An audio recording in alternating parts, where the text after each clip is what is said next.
Hello, everybody. Welcome back to Podfluxxx, episode number 27. A hair late this week, but not a dollar short. I am Kevin Fulton. That is Ricky Reyes. Ricky, what's up, bud? Not much. It got cold here in Texas real fast. It's around it's in the 80s. So Oh, wow. In yeah. the 80s. Winter coats are out, my friend. All the Reyeses and the Rodriguezes or Rodriguez. I don't know how you multiply something that ends with a Z Right. for a plural, but y'all must be freezing. Where it's cold, yeah. Yeah. Got the heat on already? Just during the day. Oh, good. Very good. So, Rick, there's not a lot going on in the world of wrestling this week. We've got a few things here that we decided we could possibly bullshit about. I got no particular order picked out. Do you wanna run through some of the small things and then what seems like it'll take the most time we can Sure. bring it home with? Sounds Fine. good to you? Sure. Okay. This past weekend, Logan Paul had one of his fights that may or may not be a work. I don't know if you're familiar with the other guy that he fought this weekend. No. This guy his name is I think it's Dylan Dennis or something. Right. And he's like one of these way over the top internet douchebags.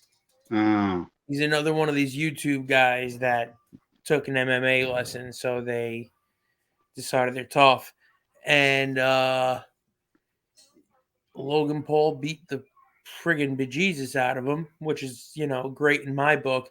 The only thing better there that could have happened was like a sinkhole opening up and everybody falling into it.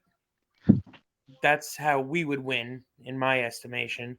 But I guess Logan Paul beat this guy by decision. What's up, bud? How are you? Good. We got a special running. How you doing, man? Awesome. Yeah, I can tell you got big. I heard you're kicking butt at karate these days. Yeah. Yeah. Kevin saw you when you were just a baby. Yeah, I haven't seen you. Last time I saw you, I think you pooped on my couch. In a diaper, but I'm just kidding. I'm just kidding. So, how do you like school? Good. How many girlfriends you got? 0. 0? Yeah. Modest number. Keeping it humble. Yeah. I like it. All right, go play with your friends. Okay, I love you. Bye. Love you. Bye. Bye, baby. Bye. Later, bud. Bye. Later. That was a fun little run-in. Yeah. So, So Logan Paul beat up another worthless internet dude. right. And after his fight on pay-per-view in front of however many people that he bilked out of their money for that, Right. and however many people he bilked out of their money inside the building, he went and issued a challenge to Rey Mysterio. So you got to give him a little credit there on his, doing what he does outside of WWE. I don't know if they maybe paid him a little extra, if TKO had anything to do with it or not.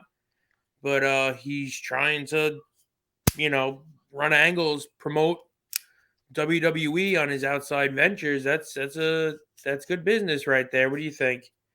Yeah, definitely. Yeah, I didn't know who the other guy was. I saw like a bunch of clips of them tripping over each other at one point in the fight, Yeah. I guess. I didn't know if he was like, don't they usually do like retired athletes, like old football player, basketball players, or didn't they do something like that? Yeah, but this guy, he's another one of these YouTube guys Okay. who I guess has some type of fighting background.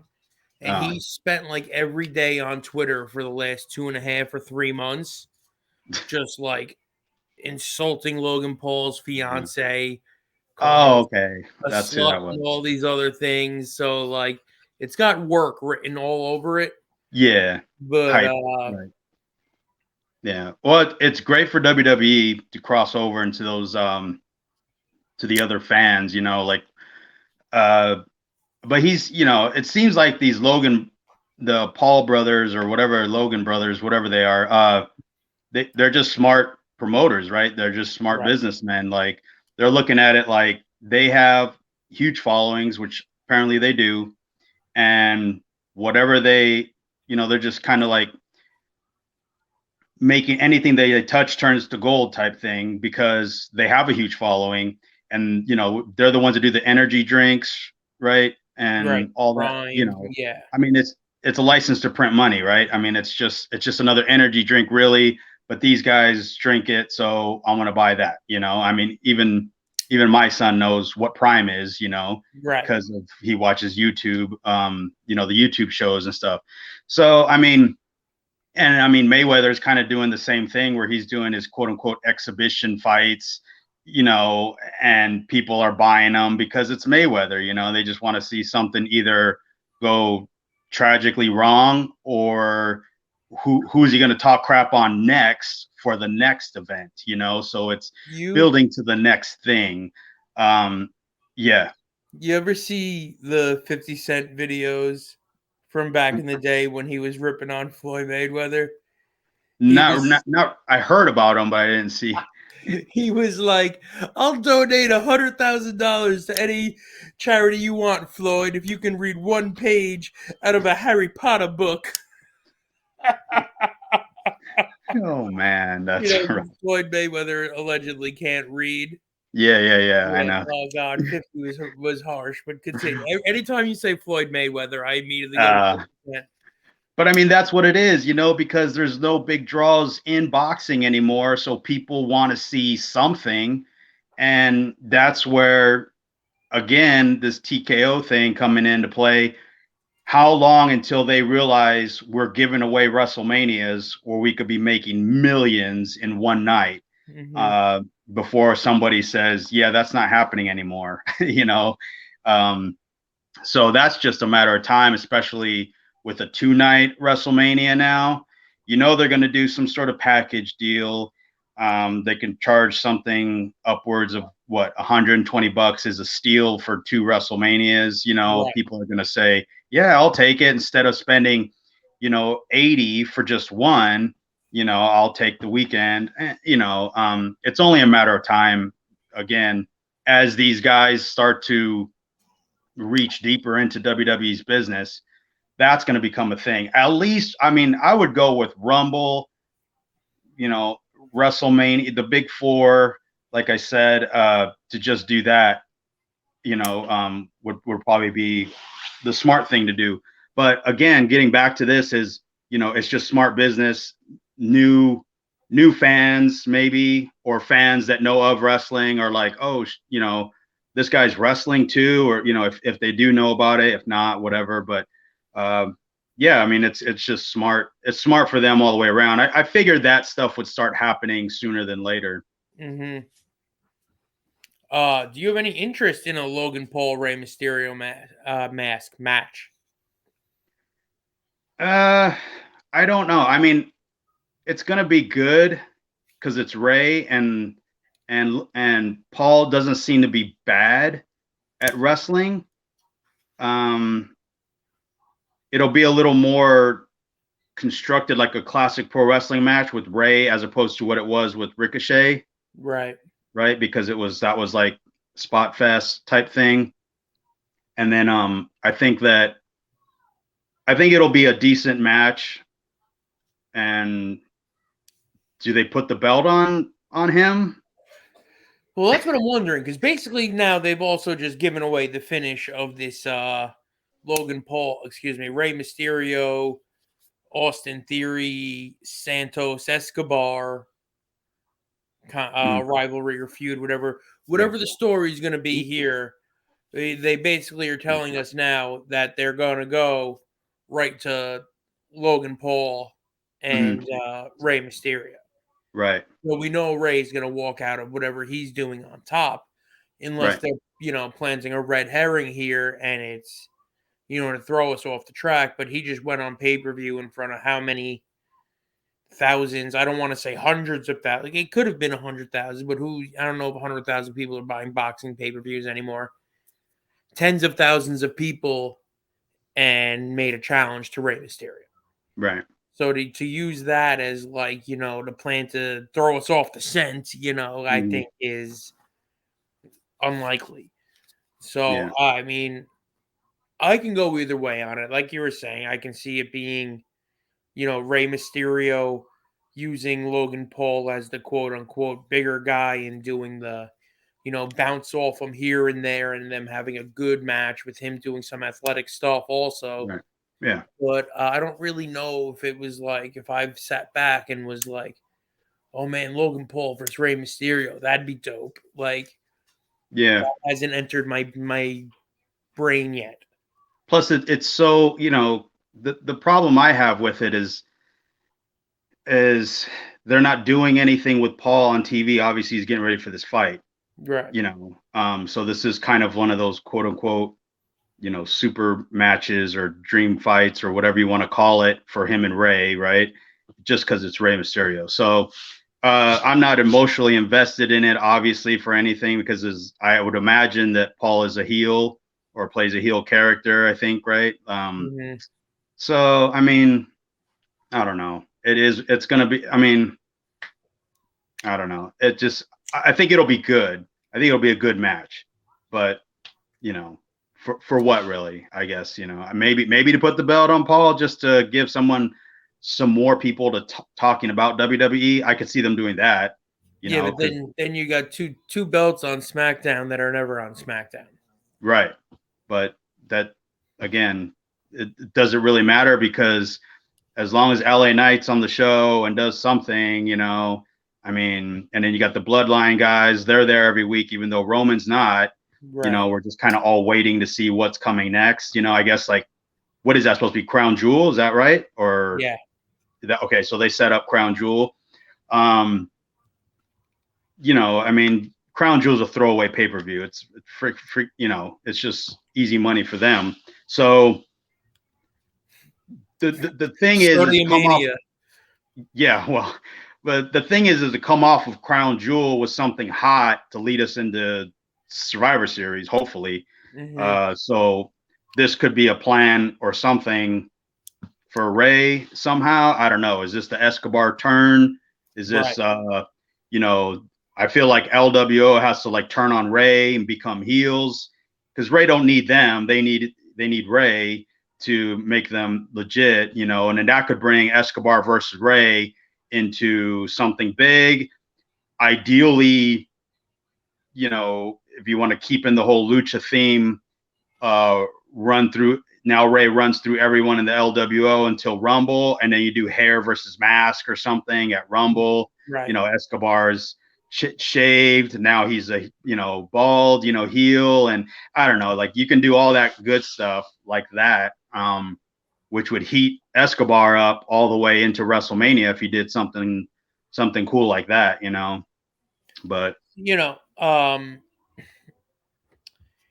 we don't normally deal with these kinds of things here on our programming, but I'm kind of wondering if Crown Jewel might be up in the air right now.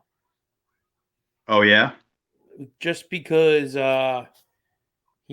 obviously Saudi Arabia borders Israel. Israel's I don't know if I don't know if your TV gets these kind of channels, but Israel kind of finds themselves in the midst of a war these days, and you got to wonder if there's a safety concern more than usual. But so I guess we'll see what happens on that. I would tell you one thing: I would not be signing up to go over there right now. Well, we're a few weeks away from it, and they haven't announced too many matches yet, so that might be the whole hold up on that. Yeah. I didn't even think about that, but yeah, that could be a serious flying issue, right? I mean, they're not going to be, no, don't shoot that one. That's the WWE plane. It's the one behind it. Vince's. Yeah. Aim over there. Right. The other way. Yeah, the other way. You don't want to cross paths with the Iron Dome there. But also popping up on WWE TV recently, I think a little sooner than either one of us anticipated, Yeah. is Jade, Mm, Jade Cargill. right. She popped up on Fastlane, Yeah. and then did I see her have a little face-to-face confrontation with Charlotte Flair? Charlotte. Yeah. Was that on SmackDown? I think so. Yeah. That was that was SmackDown. That was the surprising one because that really shows you how highly they think of her, Right. Not just everyone gets to cross paths with Charlotte. So that's a big deal. I mean, everyone's claiming like, this is like a jab at AEW, but I mean, this is how WWE's always done it, right? I mean, Right. remember Jericho's debut, and Jericho was what, TV champ maybe in WCW. I mean, Yeah, got squashed, he was the cruiserweight champion, the TV the champion. TV champion. I think he had a feud for the US title. Yeah, but not, but he, he wasn't considered a main event guy. Like No, they that's wouldn't. that's the whole thing. Is this has always been WWE's way of doing things. Bringing in a quote unquote outside talent and then hyping them Rubbing up them up and getting against the them, top. yeah, getting them more over than they ever been. I mean, it's just smart business. It's funny how like these fans, like, they seem to forget. They think they know everything, but they forgot everything. They forget how WWE does things when it comes to everything, events. I mean, Starcade and then WrestleMania. They act like they don't understand the concept of like, oh, everything's just bigger in WWE. Right. So I mean, this is, you know, for a bunch of reasons, this is typical WWE to show you the grass does look greener on the other side. Perception is reality. So MJF sitting there, with the world tag team titles of the prestigious Ring of Honor, and looks over at Jade standing face to face with Charlotte with Triple H sandwiched in between. And that picture right there says it all, right? Who do you imagine them pairing up immediately with MJF if he came over? Like, that's the big question, right? Like would he go nose to nose with, I don't know, for me, it would be like AJ Styles or something, like right away, Or somebody even like, Cody, because yeah, they did with Cody. I right. don't know why anybody's surprised, because what they're doing with No, they shouldn't Jade be. Cargill is the same exact thing they did with Cody Rhodes. Oh yeah, but that's what I'm saying. Like, everyone's making it out like this is a stab at, they're taking a jab at AEW. No, this is just business as usual. It's just now we're back to the late 90s, early 2000s, where guys were coming over, and then WWE was like, okay, you thought you were a big deal, you really are now. It's just because it's that whole "we told you so" type of thing, Right. like, and it's great. The thing is the thing about Jade is, every time I heard an interview with her, and I haven't heard a lot, but she's referred back to the type of training she wants to do.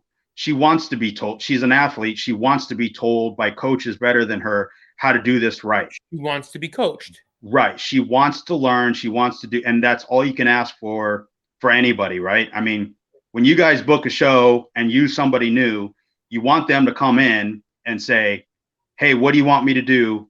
How do I do that the best way to my ability? And how do I make the show better? So as a WWE, that's why they do the whole, everyone shits on the fact that they do that with collegiate athletes. But the thing about them is they look for the coaching, and then, you have a handful of guys that think that they know it because they've done independence, but they don't know anything, and it doesn't matter how much you don't know the WWE way. Right. You may watch WWE, but that doesn't mean you understand how they function at the PC is a completely different animal than you did at Joe Blow's wrestling school. After 6 months, you already got 97 matches under your belt, you know? So I think she's a perfect fit for WWE, for their style, right? She's not going to go out there and do Lucha like she tried to attempt with Talia and shit the bed. She's not going to get out of her comfort zone because other independent wrestlers are telling her, no, you got to do it this way. No, this is going to get a pop. No. This is a process of developing a character first, and then the match is a backdrop to who you are as a person and why we like you or why we hate you, you know? And that's WWE's way. For any wrestlers that listen to this or want to learn more about how to get to that next level, that's the whole thing, is the less is more theory. You know, people argue it because they don't know how to do less and make it mean more. That's why they hate it. You know, they hate it because they don't know how to, they're not educated enough to do that and complete it, you know?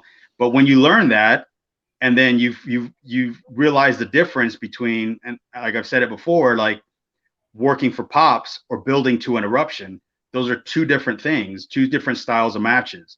You know, one, you have to understand psychology. The other one, you just say, hey, this will get a pop. Let's do this here. And then we'll need another pop. So we'll do this here. Like, that's just being stupid, you know? Yeah. On a sidebar, we had there was a show this weekend, and we had a couple of kids up from Monster Factory. So I was talking to them afterwards, and they wanted to know, you know, what I saw, things they could do better, or whatever. You know, they asked for my opinion. And I said, you guys are from Monster Factory, right? And the one guy was like, yeah. I was like, just spend any time with Reyes? And he was like, yeah. And so did the other guy. And I was like, so then you've basically answered your own question. Right? How many times has he looked you dead in the face and said, do less?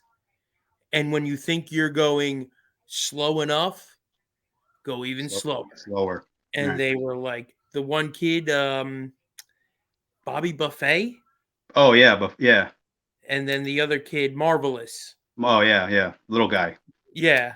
So I spent a lot of time talking to Marvelous because he had a triple threat match that went probably very, very different than how he envisioned it beforehand. I'm sure, yes.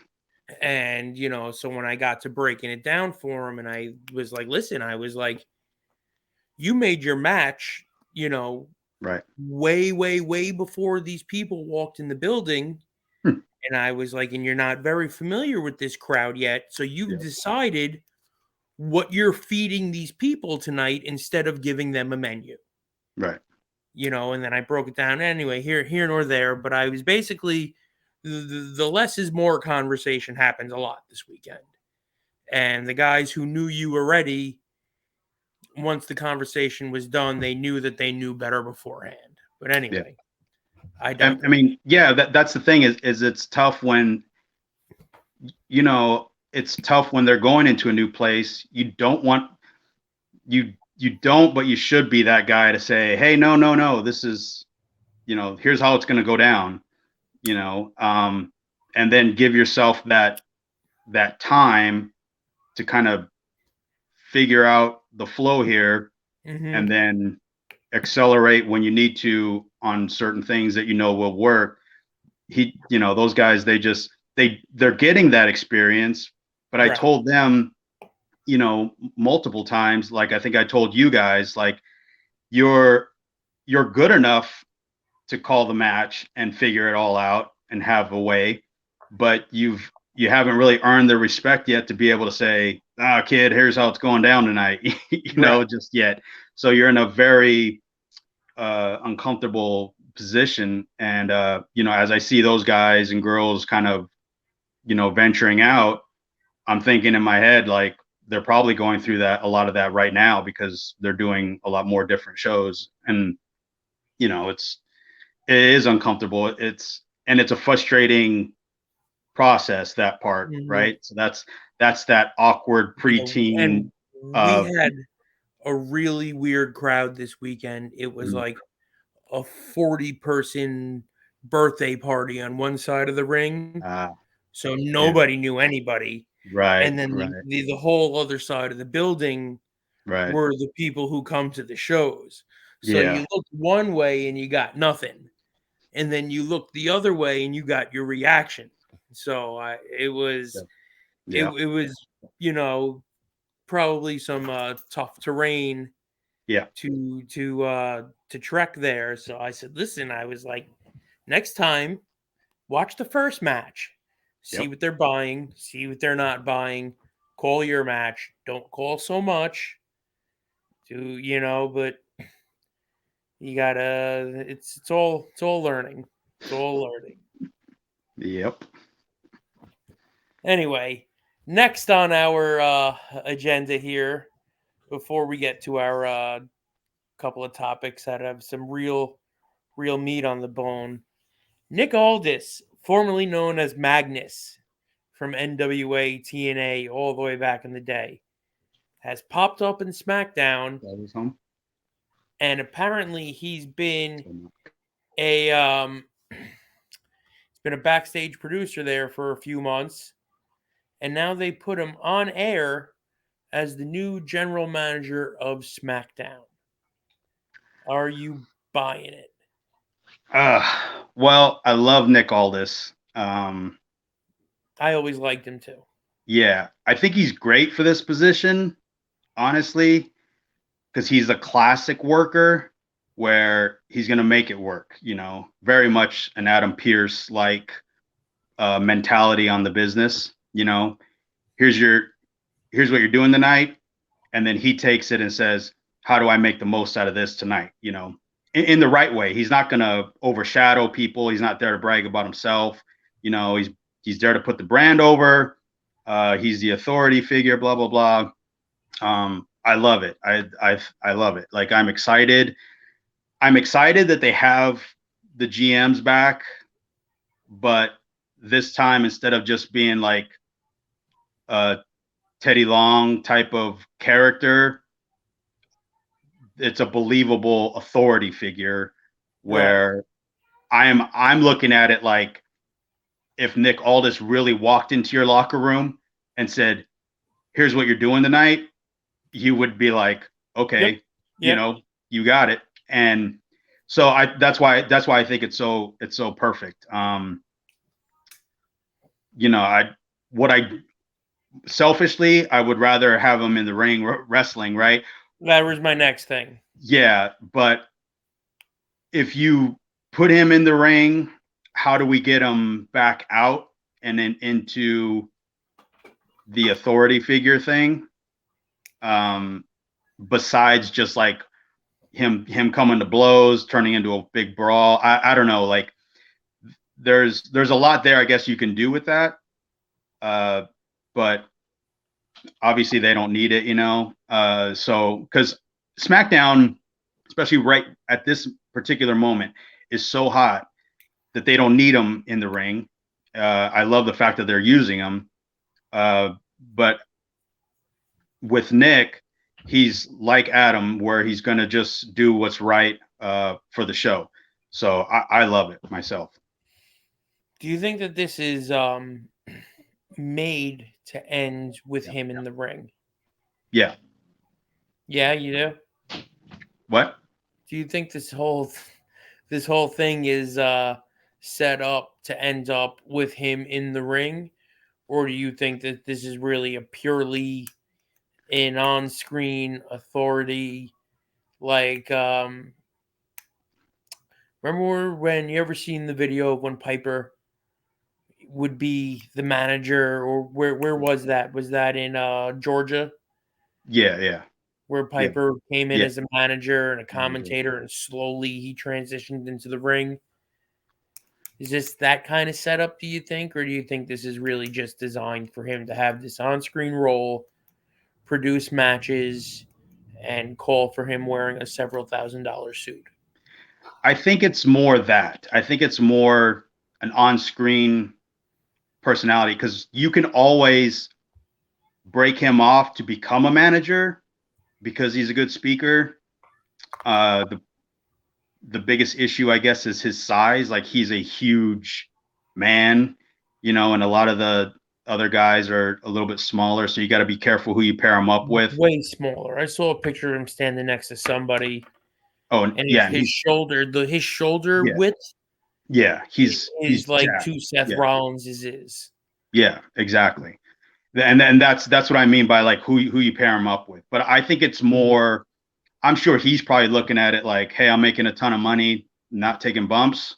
Like, let's do this, and he can still be around it. I want them to take these two GMs and run with them. Right. That's what I would want, and run for a while. It doesn't have to be show stealing stuff every week. It certainly doesn't have to be every segment and stuff like that. But it does have to, bring in some sort of control when these guys are like, me and so against you and so tonight, then have somebody like, thank you for the suggestion, but here's what we're doing instead, would be nice. But I love it. I think it's a plus all the way around. I don't think they're gonna do it to where he transitions to being in ring. No. Yeah. I like the fact that there's like an authority figure Yeah. that can very easily take his jacket off and be like, Yeah. well, let me roll my sleeves up here and remind you people just who the hell that I am. You know what I mean? Like, I like it that there's going to be a presence there of authority. That's not going to be, like a pushover for anyone. Yeah. Yeah. It's got to be. It's great because it's a believable, like I said, personality. So. Right.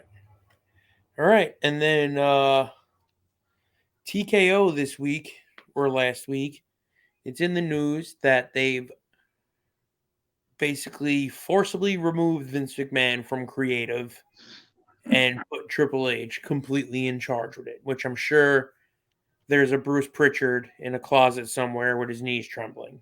Yeah. We pontificated before the merger went through that there was going to be a little honeymoon, period here, and then finally somebody was going to be like, hey, old man, kick the bricks. Apparently it took a month. So what are your thoughts on that? Good move, right move, wrong move? Will there be Vince's revenge? What do you think? No, I think it's great. Somebody has to do that. That was the only way you're going to get Vince out of there. Obviously Triple H is, so far he's done what we understand to be an awesome job as far as being the head of creative. You're always going to have, Vince's hands will be in stuff to some degree, I would imagine, somehow. Right. You're not going to totally tell him no, even if he's still showing up, you should do it this way. And you're like, you're not in charge, Vince, So, all right, Pablo Escobar, get out of here. What do you know, old man? Yeah, exactly. Yeah, I mean, if you're looking at what he did with NXT, how he booked it, how it caught on, he's proven he can do it, So what we're going to see now is the rise of, good wrestlers, right? Because those are the guys that Triple H is looking at, bell to bell, in ring, who can do stuff. And then you put the machine behind those guys, as opposed to like, hey, where's Omos? I can't wait to see Omos tonight, But it's also going to put Johnny Gargano back on our television. I mean, yeah, maybe to some degree. That is still a mystery to me. But real quick, my DVR cut off the Johnny Gargano run-in to save Tommaso Ciampa last week or 2 weeks before that, whatever, after his fantastic match with Gunther. And so the next day I'm scrolling through Twitter and then I was like, oh man, I didn't see this when they're doing like a little beat down. And then Gargano hits the ring and I was like, oh, fuck. And then I immediately said to myself, even my DVR hates Johnny Gargano. Exactly. Right. This is not believable. Yeah. Well, anyway, continue.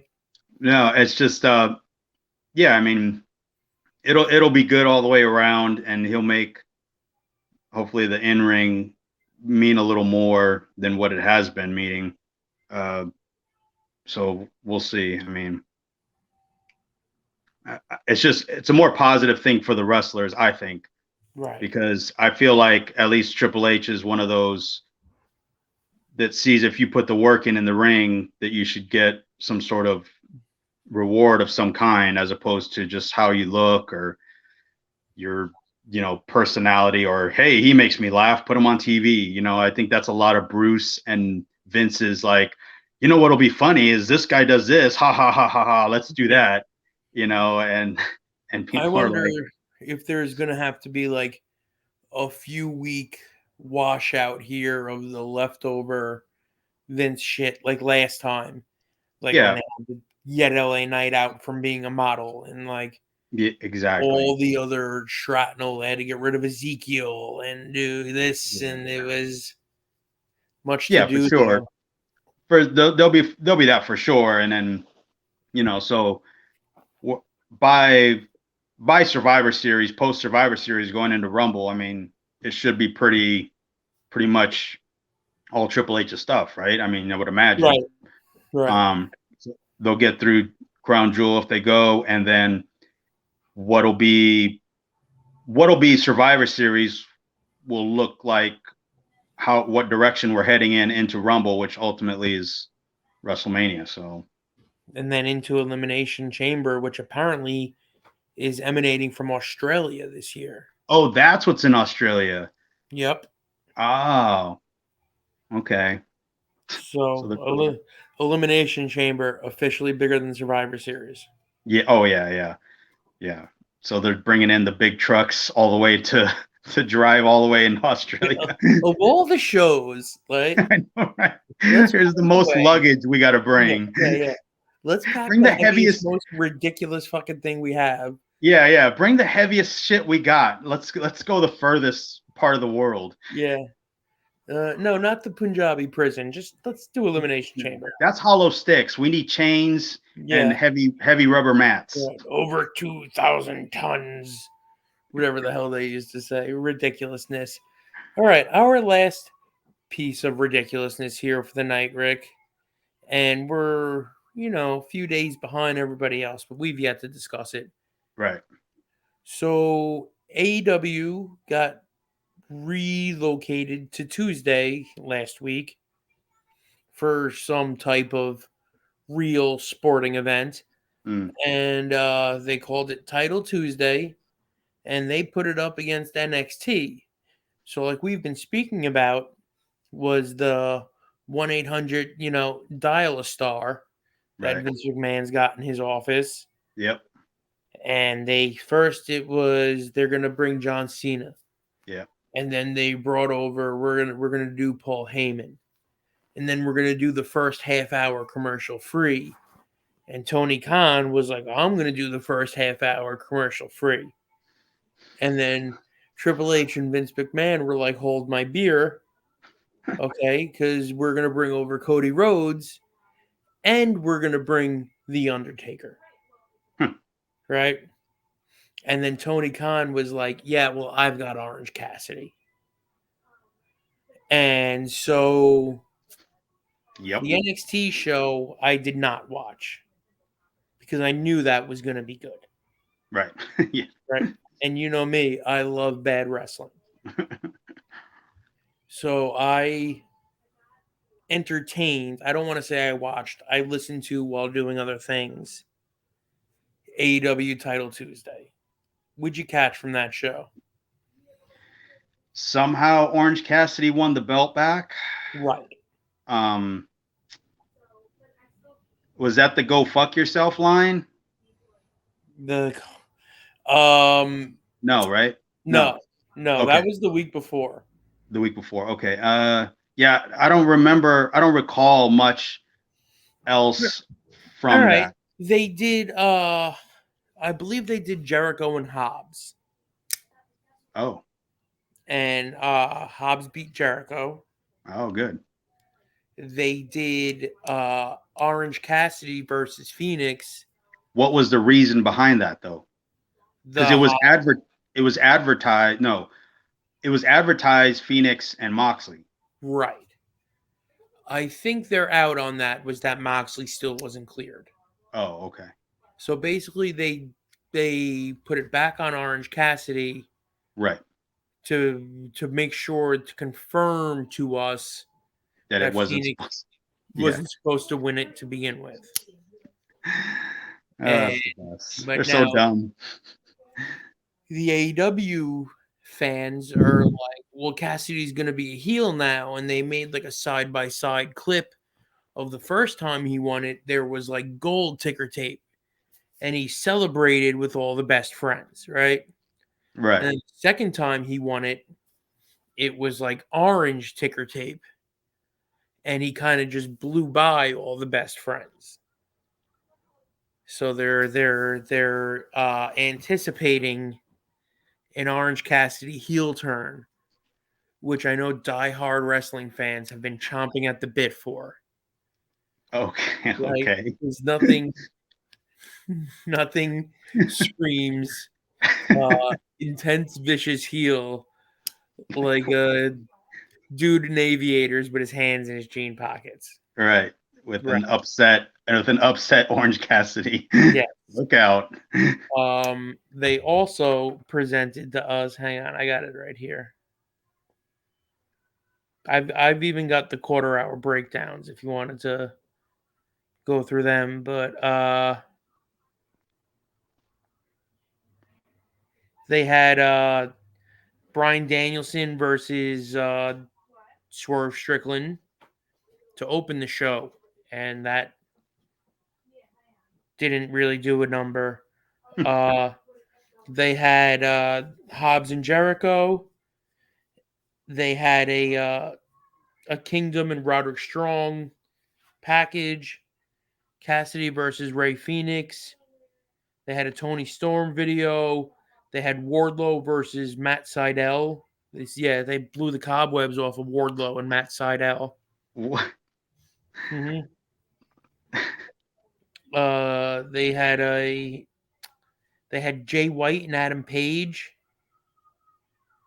They had an MJF promo, a Juice Robinson promo. This was the one with the quarters that everybody got upset about. Yeah, I saw that. Like the day after a war starts in Israel, we're doing the quarters on the Jewish guy promo. And then they had Hikaru Shida beat Saraya. Oh, that was that day, yeah. Title, which didn't make any sense because they put it on her in Wembley and then did nothing. And then this was her next match. Yeah. So why even put it on her? Why even take it off of Tony Storm? Tony Storm's the hottest female act in wrestling. Right. And then their main event was Adam Copeland versus Luchasaurus. Okay. Which is basically I tried to follow that one. Yeah. While I was watching it, but Luchasaurus just I know. Yeah. He just wasn't cutting it. And meanwhile, on the other channel, NXT presented. They had Cody Rhodes in like the opening 15 minutes. Right. They had an Ilya Dragunov and Dominic Mysterio live promo. The first match was Asuka versus Roxanne Perez. Wow. They had Tyler Bate and Butch and Ridge Holland in some type of 6-man. They had a Becky Lynch video. They had the John Cena Braun Breaker promo. Cody Rhodes backstage segment. Like they just did. They had stars all over the NXT show. Oh. All over the NXT show. And then they did an 8-minute overrun on the NXT that involved the fucking Undertaker. And they did a 15-minute overrun on the other channel with like Edge and Luchasaurus and Christian and fucking Nick Wayne. Okay, so like they gotta. What they think was gonna happen? That's what I'm saying. Like how are the fans defending this? Like this is. It started bad and tapered off from there. Like Yeah. it just. I mean, to be honest with you, the wrestling match wise, I mean, I'm sure Swerve and Danielson was decent. You know, but 800,000 people didn't even watch it. Yeah, it just compared to it's yeah. NXT won every quarter. Oh, absolutely. And killed them in their precious key demo. Yeah. The whole thing on this is how badly Tony Khan reacted after. Did you see like some of those tweets? Dude, he's like unhinged. It's to the point, dude, where I read a couple, like they were posted in something, and I thought, that's funny. There's no way that's real. And then I went to his page and I was like, why are you doing this to yourself and to your own promotion? Like, I don't know, like the whole under 1 million thing. Did you see that? Yeah. With John Cena and Undertaker. Like, come on, man. Don't. Yeah, technically, we didn't lose because that was the first time a John Cena segment's ever been under 1 million people. No. Like, don't. bro, are you kidding me? Stop. Yeah, don't. It does. Yeah, I don't know. The thing that I liked the most was how big of a rub Braun Breaker got off that night, which was, and rightfully so. I mean, it's so great to see like WWE doing really, really good to where they don't even need him yet, you know? Right. But when he gets on there, I feel like that's going to be like poking the bear for months and then finally opening that cage, because that dude is a beast of a man. Like, yeah, I just like he's everything like, you know, his dad was and stuff. Like when you look back at the young Rick Steiner stuff, there's this clip going around where a guy does the Karate Kid kick. Did you see this? And kicks him in the face. Kicks him in the face, and then Rick Steiner decapitates him like the next spot. You know, just literally shakes his face. Yeah, and then takes his head off with a Steiner line. With a Steiner line, right?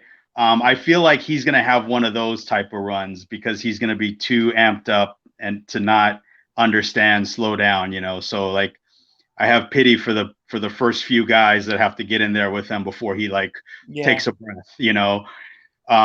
It'll probably be a Royal Rumble too, so it's going to be like 15 guys are going to get their noses broken. Yeah, nose is broken, ACL's blown as he tosses them out of the ring, and I would totally do that. Like let him break the, was it Kane or Kane's? I don't think it's Kane's anymore. No, who is it? Braun Strowman, maybe. It might be Strowman's. It might be Lesnar's from 2021 or 2020. Yeah, maybe. Either way, let him do that. Just let him. Give him that time, because that could be massive. Like I wouldn't even go against something like Cena having a match with him and him just destroying Cena, like how they did with Brock. Remember when Brock first came back? Yeah. And then he just put that ass whipping on John. Yeah, I think that Braun came out the biggest star out of that whole event. Hopefully, if NXT doesn't, there's not much there for him to do in NXT. I know that. Not much more for him to do, right? Because he was the champion. He was going to be able to get over. Yeah, he was a face, and now he's heel. So there's not a whole lot there for him to do, which is great. Or bring him in Survivor Series, maybe as a special, unannounced, guest or tag partner for somebody in a Survivor Series match. So Like how they debuted The Undertaker in 1990. yeah, something crazy like that has to happen for him because it's It is Brock Lesnar now with oh okay 13 from the 2020 Rumble. oh okay something like that. Like they need to do something huge for him. But yeah, so like it's funny because the interaction with the top NXT guys and the big names that came over, that was the most I was intrigued with NXT for since Right. since I can remember, to be honest with you, because I kept thinking who's going to get these rubs. That's our signal of who's coming up. And they did, of course, all the right ones, Right. like yeah, I mean everybody that was in with somebody is what we expect and what we want to see. So of course they did that. I mean, they'll do that till the end of time. I mean, if WWE decided to aim or swing downwards, they could crush AEW at any time that they want to. I mean, if AEW goes and does a Dynamite on a Wednesday, let's say in Kansas City, and WWE wanted to destroy that, they could do the weekend before and do a super show or whatever they call them, and double the attendance easily. So I don't know what AEW thinks they're really worth here, because they've proven to themselves and to their own fans that they can't keep them interested in the shit that they're doing. Then they go and throw big money for limited amount of dates for top names like Jay White and Juice, and and then the guys that leave WWE, they're just oh, I can work one day a week and make $1 million. Like, of course they're going to take it, but let's be honest, like guys like Brian and Claudio and even Moxley's got to be back there thinking like, this is not going to end well. There's no way. The one thing I think that a lot of people are overlooking here, immediately when you saw WWE announcing who was going to be on NXT that night, yeah, the diehards, they all started with, oh, how petty, this is bullshit. They're putting all these, but what people are failing to realize here is that NXT, just like Monday Night Raw, is a product that is currently for sale. right, Right. There's a TV ratings deal to be made here at some point. Mm-hmm. And so they, of course, first of all, they want to boost their ratings for that. Right. And they want to show whatever network is potentially buying that, if somebody comes up against us on our night, we will annihilate them with any one of our products. Here's how we're going to protect this. Yeah, we're going to protect this brand this way. Yeah. Right. And, they don't hot shot throwing all of these guys on NXT all the time, because then you wouldn't have 900,000 whatever people watching it all the time, because then it's what's expected. So what I'm wondering is if whoever buys the TV rights for NXT for Monday Night Raw is if NXT remains on Tuesdays, or if they try to put it back on Wednesday to see what it can do to Dynamite. Yeah, that's always a touchy thing. The whole point in this is like you said, like to show here's what we can do, if necessary. There's like, we're not there in that capacity, so there's no way of us really knowing, but you have to always figure that they're 5 steps ahead of everybody, like usual. So I'm sure they have something already set, and like in typical WWE fashion, they're going to make it out to be the best thing possible. So if it does change days, great. If it doesn't, it doesn't really matter. They're going to take those fans, keep those fans, and then, continue to do what they're doing there, and it'll be typical WWE. You know, it's going to be better stories. It's going to be better this. Hopefully, they're doing more of a regular, you know, a stronger NXT show than they were doing. So,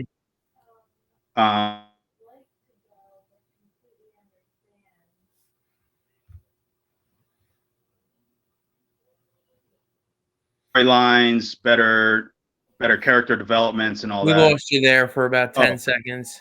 Sorry.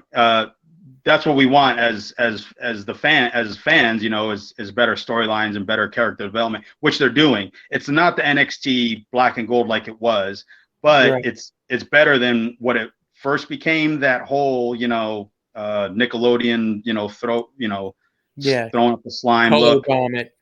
Yeah, so it's better. I would hope that they would get out of the PC. I don't like that whole vibe is not appealing to me. No. Every time I watch it, I can't stick with it, and that's part of the reason. You know, I didn't mind Full Sail too much, but I got lost in the matches more often. We never saw the roof of Full Sail. Right. You know what I mean? Like the way they've arranged the PC and some of the camera shots in it are awkward and like herky jerky, like very, yes. But the Full Sail that felt like a vibe. Yeah, that's what I mean. Like feels like a studio audience. Yeah, I don't like it. Yeah. Yeah, it's what would you do? Or, you know, it's let's make a deal, Wheel of Fortune. It feels like a game show. Yes, exactly. Yeah. It's too in tight when you can see the roof, like you said.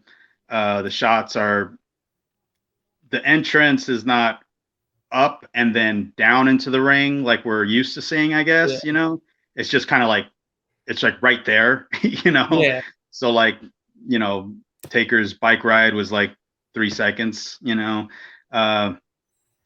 So yeah, I would hope that they would find something. You would figure that they would just build a bigger part of the PC or knock down another wall, or, I mean, why not? Right. I mean, like, how do you not construct something that looks better? How do they not have a sportatorium? Right. Exactly. Yeah, exactly. I'm sure they can, or they've got to have the room in there, because isn't there like 10 rings in that place? You know, a full gym. Like, I've yet to be invited. Yeah, me too. But I think that they have the room, and if they just, I don't know, widen it somehow. I mean, I don't like the colors. It's a lot, and it feels too kid-like. You know, for me, I don't know. I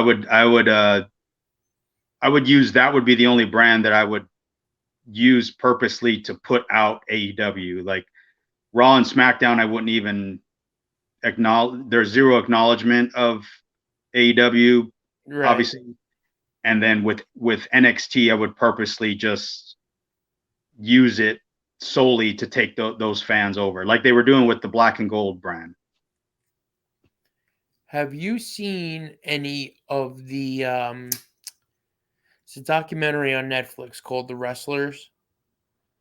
Oh, the OVW thing? Yeah. I haven't seen it. I tried watching one episode, and I just couldn't get past the first like 10 minutes. So I turned it off. I watched the whole documentary. It was only like 7 episodes or something. Oh, you watched it? Okay. Yeah. I thought it was pretty good. There's a couple of people there that I liked. They had the one guy from India. I can't believe he's not in the WWE system. He's that big guy. He was on Impact, right? Yes, and I believe he was at the PC for a period of time, but it didn't work out. But apparently this last incoming PC class has the trashy blonde girl from the OVW documentary. They signed her. So we'll see how long that works out for. Because that girl was like all over that documentary, like, I just got to be out in the parking lot smoking my blunts in the car. So we'll see. We'll see how long that lasts. But you know what didn't last too long, Rick? This episode of Podfluxxx. That's right. We've hit our 1 hour mark. I believe it's time to bring it home so I can get this thing uploaded because we're already 30 minutes past when we normally drop. Of course. Right. And that's how we do things here, motherfluxers. So if y'all don't mind, I am going to vamp for a couple of more seconds while my computer catches up with what I'm trying to do. There you go. And now I am going to run the gimmick. Rick, I'll talk to you next week, bud. Yep. Later. Later.